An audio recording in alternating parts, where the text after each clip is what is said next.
ബീച്ചിൽ നല്ല കാറ്റുണ്ട്. ഈ കാണുന്നത് സെയിലിംഗ് ബോട്ടാണ്. ഒപ്റ്റിമിസ്റ്റ് എന്ന് പറയും. പിന്നെ ഇന്ന് സ്പോർട്സ് ഡേ ആണ് ബഹ്റൈൻ്റെ. ഈ കാണുന്നത് കയാക്കാണ്. കയാക്കിൻ്റെ ഇതിലെന്തോ വാദ്യോപകരണങ്ങളൊക്കെ എന്തൊക്കെ വെച്ചിട്ടുണ്ട്. ഇത് ഏത് രാജ്യത്തിൻ്റെ ആണെന്ന് കറക്റ്റ് അറിയില്ല. തായ്ലൻഡാണോ അതോ ഫിലിപ്പീൻസ് ആണോ? ഫിലിപ്പീൻസ് ആണ് കൂടുതൽ കാണാനുള്ളത്. ഈ രൂപമുള്ള കയാക്ക ഏത് രാജ്യത്തിൻ്റെ ആണെന്നുണ്ടെങ്കിൽ ഒന്ന് കമൻറ്റ് ചെയ്യാറിയണവർ. അപ്പുറത്തെ സ്റ്റേജിൻ്റെ മുകളിൽ ബോഡി ഷോ നടക്കുന്നുണ്ട്. അപ്പോൾ ഇനി അതും കൂടി ഒന്ന് കാണാം.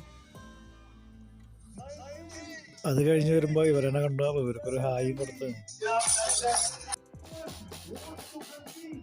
അത് കഴിഞ്ഞിട്ട് റൂമിലേക്ക് പോകാൻ നോക്കുമ്പോഴാണ് പറയണത് ക്യാപ്റ്റന്മാരുടെ കുട്ടികളെ കൊണ്ടാക്കണം എന്ന് പറഞ്ഞു. അപ്പം പിന്നെ അതും കൂടി കഴിഞ്ഞിട്ട് പോവാം. പോണ പോക്കിലാണ് ആ ചായ അവിടെ ഉണ്ട്. അപ്പോൾ പിന്നെ നമുക്ക് മലയാളികൾക്ക് ചായ ഒരു വികാരമാണല്ലോ. എന്നാൽ ചായ കൂടി കുടിച്ചിട്ട് പോവാം. അടിപൊളി ചായ ആയിരുന്നു.